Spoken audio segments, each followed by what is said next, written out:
Assalamualaikum warahmatullahi wabarakatuh ya. Jumpa lagi saudaraku di channel Kampus Ilmu Hikmah. Menanggapi komentar saudara kita, bagaimana cara membangkitkan energi batin? Ya ditirakati ya. Kalau energi batinmu ini pengen sensitif, ya dilatih. Kalau energi batinmu pengen bangkit, ya dilatih dengan tirakat. Ya. Puasa, zikir, meditasi itu cara-cara untuk membangkitkan energi batin. Atau ada juga ya kondisi alam itu ya memaksa kamu gitu loh, untuk batinmu kuat. Yaitu ketika kamu terkena masalah. Kamu kena masalah, hidupmu hancur berantakan, hancur ekonomimu, hancur kesehatanmu, hancur keluargamu. Di situ ketika kamu mampu bertahan dengan pendekatan spiritual, ibadah sing kenceng, ya, ibadah tirakat, puasa, meditasi, larinya ke sana, maka batinmu akan kuat, energi batinmu akan kuat. Ya, lah energi batin ini ya yang digunakan di dalam dimensi energi. Ya, bukan tenaga dalam ya. Tenaga dalam itu masih luar, masih dimensi pikiran. Seperti kamu olah nafas itu,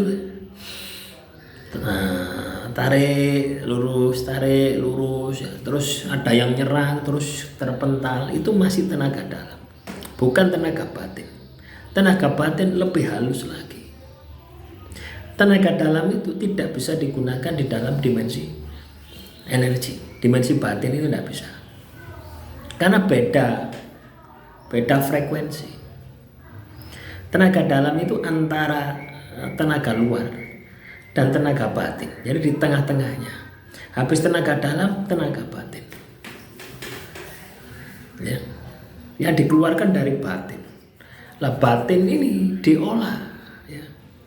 Dibangkitkan dengan puasa, ya. Ya tetap yang membangkitkan dari sisi lahirnya. Ya. Misalkan ya, kita zikir 10.000 kali ya. Misalkan kita zikir subhanallah, subhanallah, subhanallah, subhanallah, subhanallah, subhanallah ya. 1000 kali. Itu nanti lama kelamaan ya, kamu akan menembus dimensi batin. Lah ketika itu kamu latih terus ya, posisimu pada dimensi batinmu ya. Nah itu yang meningkat, wadah batinmu akan meningkat.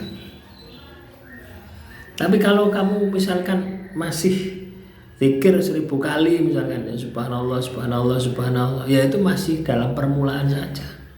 Ibarat pintu, ibarat rumah itu kamu masih di depan pintu, belum masuk ke dalam dimensi batin. Ya, itu kerasa. Nanti kalau kamu sudah masuk dimensi batin, hitungan 1000, di atas 1000 misalkan ya, itu sudah ndak berat gitu.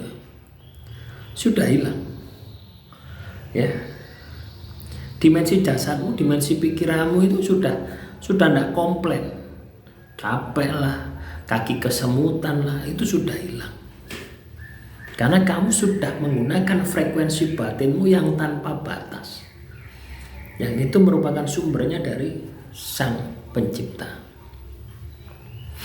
Ya. Sama aja dengan puasa.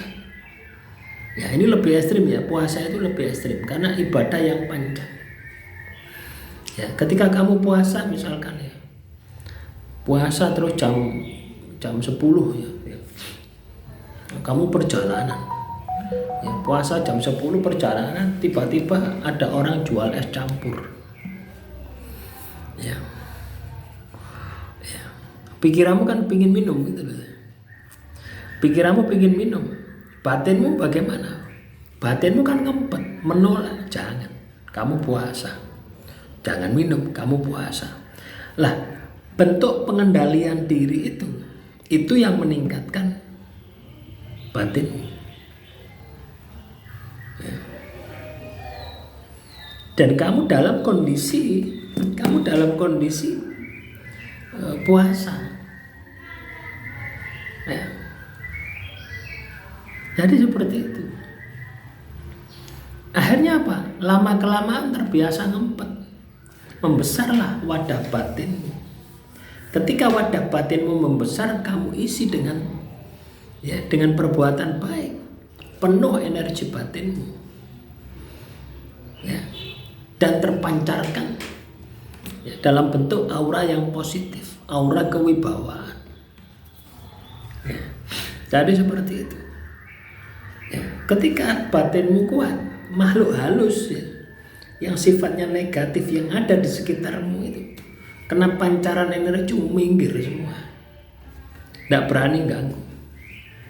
Kamu panggil datang.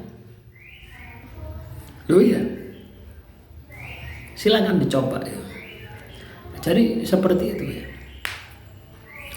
Sama halnya dengan ketika kita mengamalkan sebuah amalan pengasihan, energi batin kita ini harus kuat.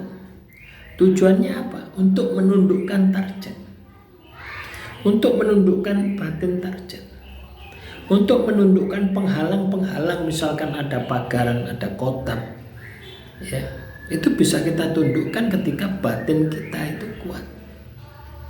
Ya, daya batin itu, energi batin itu kuat. Ya. Nah, ini sudah masuk dimensi-dimensi energi itu seperti itu. Ya, silakan dipahami dulu ya. Ya, silakan lihat materi-materi yang sebelum-sebelumnya ya, supaya banyak pengayaannya gitu loh ya. Jadi seperti itu teman-teman ya.